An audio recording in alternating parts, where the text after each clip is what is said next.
young people in Hong Kong have been at the forefront of our resistance. This is a leaderless movement with widespread participation from people of all walks of life. It is a fight for democracy, a fight for human rights, and most of all, a fight for universal values. What started in June as a 1 million people march has morphed into a struggle for fundamental political reform in Hong Kong. Chief Executive Carrie Lam's misjudgments and arrogance worsened the situation, resulting in a total clampdown of the Beijing government over Hong Kong's affairs. To date, more than 1,500 Hong Kongers, the youngest at the age of 12 years old, have been unreasonably arrested. Sadly, it has become a daily occurrence to see youngsters being pinned to the ground with head concussions, if not being knocked unconscious. On the other hand, riot police and plainclothes officers have since early on deliberately hidden their ID numbers and warrant cards, making it impossible for us to even certify their legitimacy, let alone hold them accountable. On August 21st, police from the Special Tactical Unit charged into Prince Edward MTR station, beating up passengers randomly. They then shut down the station for 24 hours, refusing medical care for those who were injured, raising even suspicions of possible deaths in the station.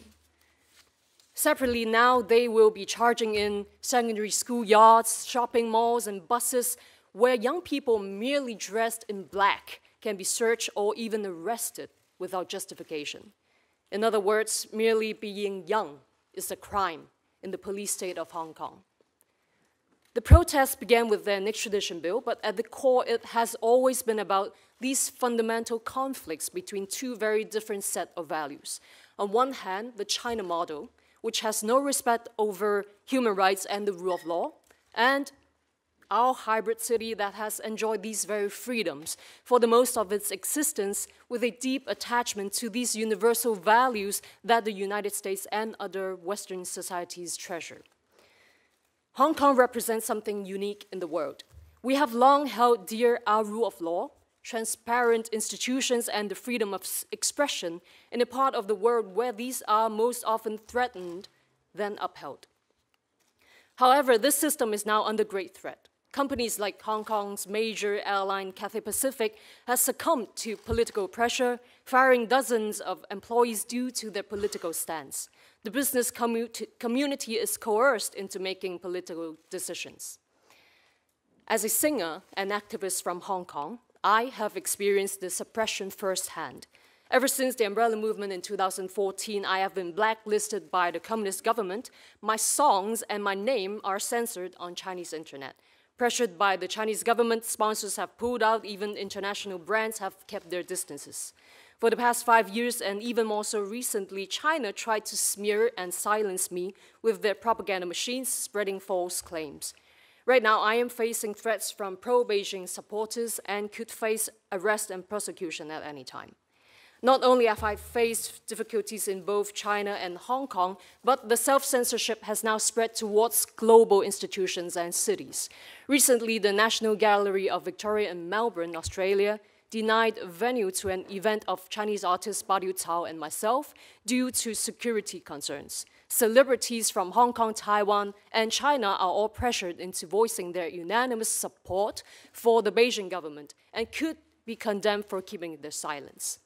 Hong Kongers are now living in a constant fear and have unfortunately lost the most of our freedoms.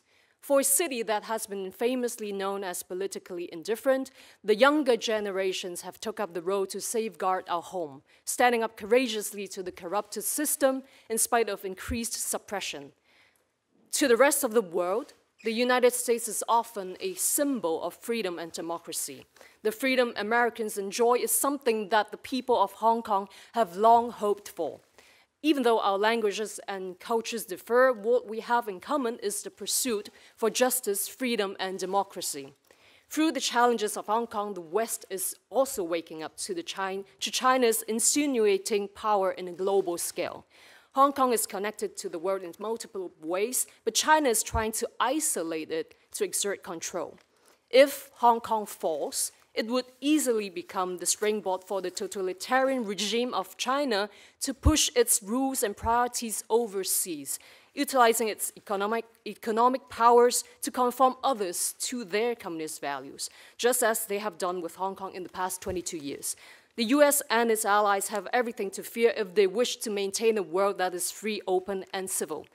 I therefore urge the US Congress to stand by Hong Kong, and most of all, to pass the Hong Kong Human Rights and Democracy Act. This is not a plea for the so-called foreign interference. This is a plea for democracy. This is a plea for the freedom to choose. And lastly, I would like to quote Eleanor Roosevelt, your most beloved First Lady. "You gain strength, courage, and confidence by every experience in which you really stop to look fear in the face. You are able to say to yourself, I lived through this horror. I can take the next thing that comes along."